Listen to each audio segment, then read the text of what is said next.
Sin pun beralih ke kantor FBI. Di sini, terlihat Mahon beserta rekannya sedang meneliti tato dari Michael. Dan ia pun mendapatkan suatu petunjuk dari tato tersebut. Petunjuk tersebut adalah ia mengetahui kalau Michael sedang berada di suatu tempat di daerah Oswego. Di Oswego, terlihat Michael dan teman-temannya sedang mengambil sekop untuk melakukan penggalian. Kemudian mereka pun bergegas menuju ke arah pemakaman untuk menggali salah satu makam yang ada di sana. Kemudian Michael pun berpikir, kenapa Mahon bisa tahu kalau saya ada di kuburan ini ya? Apakah karena bisikan dari jin? Entahlah.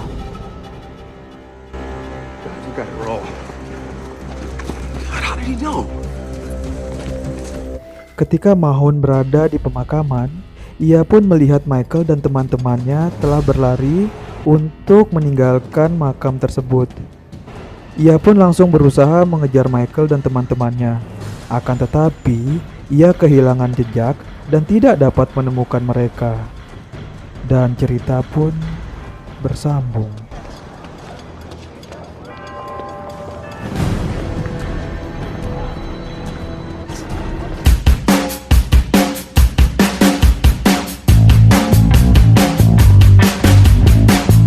Halo para netizen mager yang berakhlak, bagaimana kabarnya? Masih suka nonton video berdurasi 19 detik? Nyet, mending nonton video ini. Ketemu lagi sama saya Deta, satu-satunya cowok di kosan Bu Ajeng yang selalu sholat subuh. Berjamaah lagi. Kali ini saya akan merangkum alur cerita film yang berjudul Prison Break Season 2 Episode 2. Tanpa berlama-lama lagi, karena saya mau tebar pesona sama anak baru, jadi langsung saja pakai headset, amankan sendal yang di luar, dan jangan lupa tutup keran yang ada di kamar mandi, oke? Selamat menonton.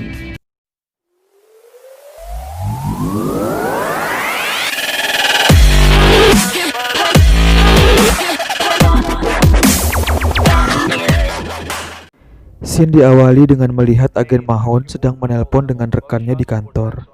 Ia memerintahkan agar memperketat pengawasan pada jalur-jalur yang menuju ke arah Meksiko.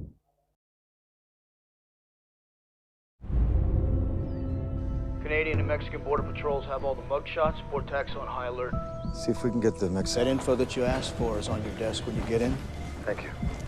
Kemudian scene beralih ke sebuah taman dan terlihat Michael sedang duduk-duduk sambil membaca koran yang ada foto dirinya beserta teman-temannya yang lain.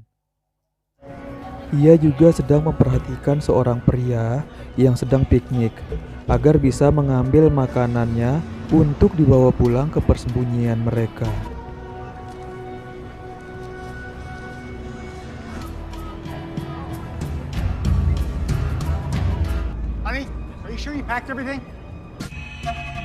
Ketika sampai di persembunyian, mereka pun langsung menghabiskan makanan yang dibawakan oleh Michael tadi. Dan setelah selesai makan, terlihat Michael membagi-bagikan beberapa dolar kepada teman-temannya sebagai modal mereka untuk melanjutkan kehidupan mereka yang baru. Dan di sudut ruangan, terlihat Lincoln sedang membaca koran mengenai berita persidangan anaknya. It's not much. It's enough to get you started. Setelah menerima uang dari Michael, mereka pun saling berpamitan karena mereka akan menuju tujuan yang berbeda-beda.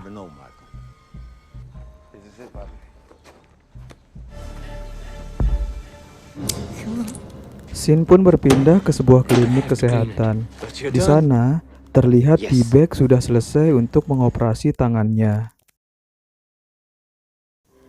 Setelah mengoperasi tangan T-Bag, dokter pun memberikan beberapa obat untuk T-Bag dan menyuruh dia untuk segera pergi dari tempat tersebut. Akan tetapi, karena ia tidak mau ada seseorang pun yang mengetahui keberadaannya, T-Bag pun memutuskan untuk membunuh si dokter ini. Kasihan si dokter ini ya. Emang T-Bag gak ada rasa terima kasihnya emang. Bangsat emang.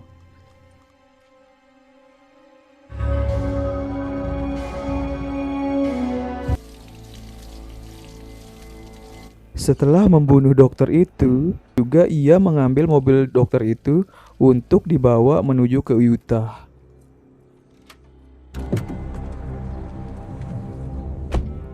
Directions. Utah. Setelah semua temannya pergi, Michael pun mengatakan kepada Lincoln kalau perlengkapan yang mereka butuhkan untuk pergi ke Utah telah siap. Akan tetapi, Lincoln tidak ingin langsung pergi ke Utah, melainkan ia ingin menyelamatkan anaknya, LG, terlebih dahulu. LJ has a hearing today to determine if he gets tried as an adult. I can get him. They took Veronica. They're not gonna take my son. Michael sedikit kaget mendengar kata-kata Lincoln yang ingin menyelamatkan LG, karena ia tidak memiliki rencana apapun sebelumnya untuk menyelamatkan LG. Akan tetapi, Lincoln meyakinkan Michael bahwa ia mengetahui seluk-beluk bangunan pengadilan tersebut, dan ia yakin kalau bisa menyelamatkan LG dengan langsung membawanya dari pengadilan tersebut. The only person guarding him is the bailiff. He carries mace The and courthouse. That's your plan. Are you serious? Sebagai seorang paman yang budiman, Michael pun tidak tega kalau membiarkan keponakannya, LG, mendekam sendirian di penjara. Ia pun menyetujui kata-kata Lincoln tadi untuk Tell me membebaskan everything you know LG. about the courthouse.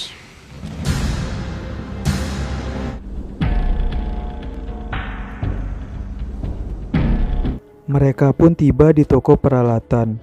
Akan tetapi, di toko peralatan ini ada seorang wanita yang mencurigai mereka. Si wanita ini langsung melaporkan keberadaan mereka kepada polisi yang kebetulan sedang berpatroli. Hingga sang polisi pun langsung masuk toko tersebut untuk mencari Lincoln dan Michael. Untung saja Michael cerdas, jadinya mereka berhasil menghindari polisi tersebut. We can make Setelah perlengkapan dirasa cukup untuk memulai rencananya, Lincoln dan Michael pun langsung ke bangunan pengadilan tersebut untuk menyelamatkan LG.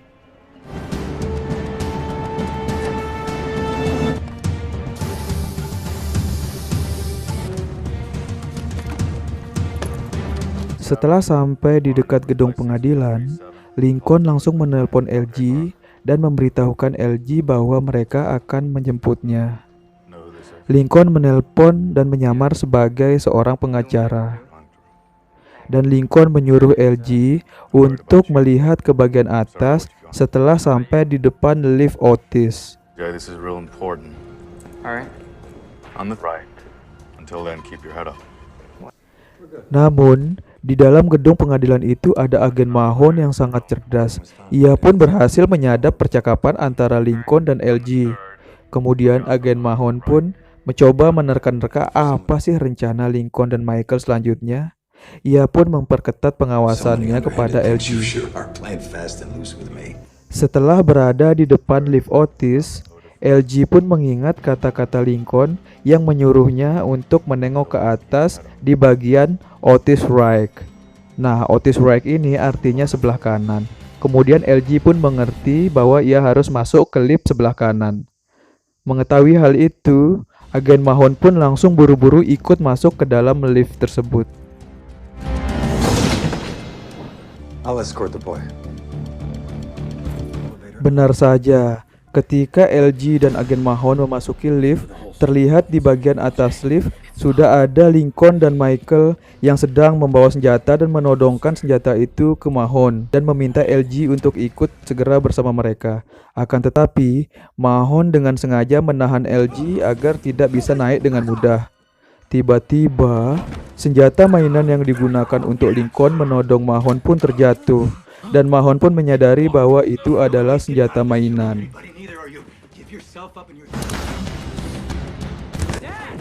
Menyadari hal ini, Mahon pun segera menekan tombol bel yang ada di dalam lift untuk memanggil para polisi agar segera datang. Melihat keadaan sudah mulai genting, Michael dan Lincoln pun memutuskan menunda penyelamatan LG walaupun dengan berat hati. Scene pun berpindah ke departemen kehakiman. Di sana, terlihat Bellick dan Pop sedang diinterogasi. Dalam interogasi tersebut, Petugas dari Departemen Kehakiman menanyakan kepada Billik dan Mr. Pope kenapa bisa ada 8 narapidana bisa kabur dari penjara yang berkeamanan maksimum seperti Fox River. Petugas itu pun menanyakan apakah ke-8 tahanan yang kabur itu adalah kesemuanya merupakan anggota dari prison industry. Dan tiba-tiba datanglah seorang mantan sipir penjara yang bernama Gary untuk memberikan kesaksian. Dalam kesaksiannya, Gary mengatakan bahwa prison industry telah diperjualbelikan oleh Billik kepada John Abruzzi, yang itu artinya John Abruzzi berhak memasukkan tahanan manapun ke dalam prison industry. Were you employed at Fox River as a correction, Gary? Yep. Yeah. Regarding prison industries. Yeah, he sold it to John Abruzzi. Mendengar kesaksian dari Gary, Pope langsung kaget dan tidak menyangka bahwa selama ini Billik telah mempermainkannya dengan cara memperjualbelikan prison industry kepada John Abruzzi. Setelah beberapa saat, petugas Departemen Kehakiman memberikan keputusan. Untuk Billik, ia akan langsung dipecat dari Fox River. Sedangkan untuk Mr. Pope, ia akan diskorsing selama 2 minggu. Akan tetapi, karena merasa semua ini adalah tanggung jawabnya, Mr. Pope pun langsung mengatakan bahwa ia mengundurkan diri sebagai kepala penjara Fox River. Sesampainya di rumah, Billik pun sangat sedih dan merasa kecewa karena ia sudah sangat lama bekerja sebagai sipir di Fox River. Akan tetapi, ia kembali bersemangat ketika mendengar berita bahwa akan ada hadiah yang sangat besar bagi siapa saja yang berhasil menangkap kembali ke-8 tahanan yang kabur dari Fox River itu.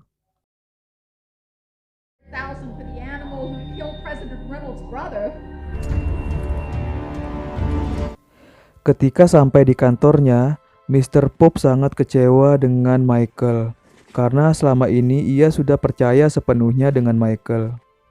Sampai saking kecewanya, ia pun merusakkan replika Taj Mahal yang sudah dibuat oleh Michael.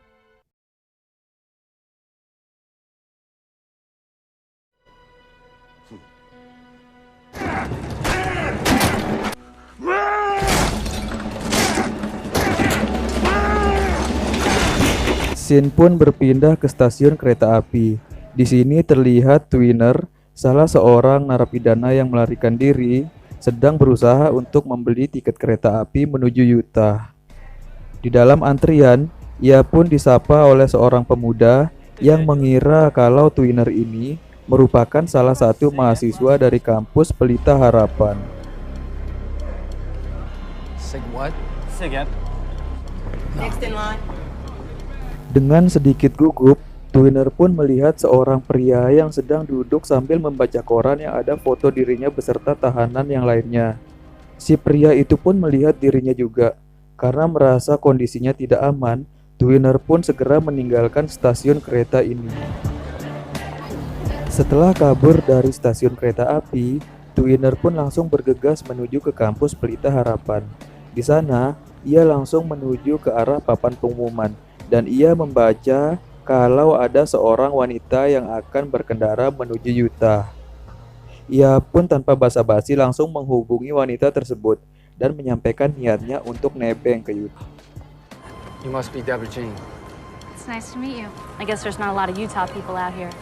Are you from there? I'm headed up there to collect an inheritance. I'm parked out front. Scene pun kembali beralih ke gedung pengadilan. Setelah sampai di luar gedung pengadilan, terlihat Michael dan Lincoln sedang dikejar oleh beberapa orang polisi yang sambil menembaki keduanya.